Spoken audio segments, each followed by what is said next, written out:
The world was no longer Earth. Cities crumbled under alien storms. Skies wept black rain. Oceans seethed with creatures from beyond time. Civilization ended, but a handful survived. Dragunov stood on a broken cliff overlooking the ruins of old Murmansk. The Leviathan beached behind him like a dead whale. Around him, the last remnants of humanity, soldiers, scientists, civilians with hollow eyes, clutched salvaged weapons and stared at him with desperate hope. They had nowhere else to go. He had led them this far. He would lead them to the end. Above, the sky tore open wider, revealing a monstrous maw swirling with tentacles of energy, devouring everything. The hunger. It was not just feeding, it was claiming the earth. Dragunov's plan was suicidal, insane even, but it was the only plan. He turned to the survivors, voice ragged but strong. "We take the cube," he shouted, lifting the broken black relic now bound in chains and explosives, "and we shove it back into the rift it tore open." Murmurs of fear. Someone wept.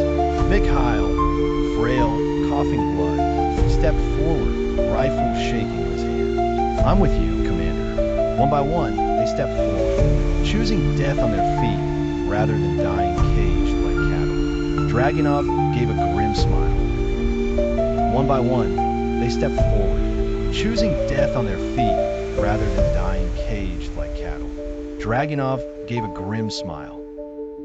They moved at night, cloaked by the swirling ash and smoke that blanketed the land. The closer they got to Moscow, the worse it became. The streets were rivers of bone. Buildings screamed with the faces of the devoured. Nightmares stalked them. Six-legged beasts stitched from the flesh of fallen comrades. Flying wraiths that whispered your darkest regrets until you slit your own throat. They fought. God, they fought. Every block, every inch soaked in blood and fire. Each battle cost them. Mikhail died outside a collapsed metro station, torn apart saving a child he never knew. Irina, the sniper who hadn't spoken since her brother's death, used her last grenade to blow apart a writhing mass that had once been the Kremlin guards. By the time they reached Red Square, Dragunov had only 15 souls left. The rift floated above the Kremlin like a bleeding star, tendrils pulsing down to the shattered earth. It moaned, a sound that made their teeth vibrate and their bones ache. The cube pulsed in Dragunov's arms, eager, hungry. It wanted to return, because the cube was never just technology. It was a seed, a beacon, and Earth had watered it with war. At the base of the rift, the sovereign awaited them, or what was left of it. Twisted, broken, more spirit than flesh now. It hovered, its eyes weeping black tears. "You came to die," it said, voice echoing in every mind. "No," Dragunov growled. "I came to bury you." The sovereign laughed, a sound like 1,000 children screaming. From the shadows, the spawn of the hunger poured out. The last battle began. It was not heroic. It was not glorious. It was agony. Hand to hand, tooth and claw, bullets and blades and fists, Dragunov fought like a demon, carving a path to the rift. Dragging the cube through pools of blood and bile. One by one, his people fell, but they bought him seconds, and seconds mattered. Reaching the rift's edge, Dragunov stared into infinity. A universe of nightmares stared back. The cube in his arms vibrated violently. Eager to go home, the sovereign appeared behind him, wounded, desperate. "You don't understand," it cried. "We are your salvation. Without us, you are nothing." Dragunov turned, face hollow, voice dead. "Better nothing than your slave." He hurled the cube into the rift. For a heartbeat, nothing happened. Then, the sky tore apart with a shriek. The rift collapsed inward, pulling everything with it. The ground buckled. The creatures howled, dragged into oblivion. The sovereign screamed, a sound that froze time itself, and was ripped apart molecule by molecule.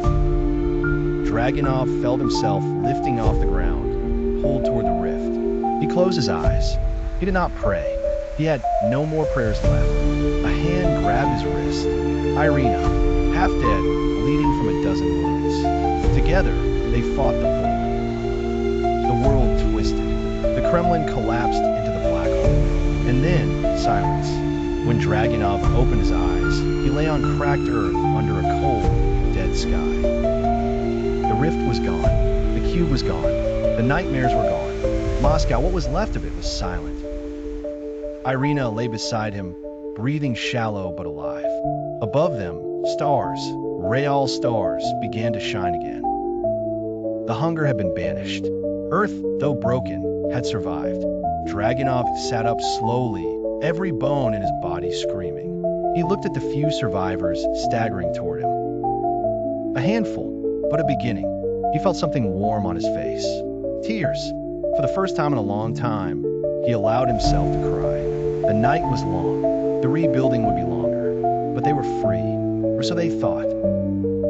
Far, far beneath the ruins, hidden in a vault forgotten by time, a shard of the black cube pulsed once. Just once. And in the cold silence of the broken earth, something stirred. Watching, waiting, whispering, "It's not over."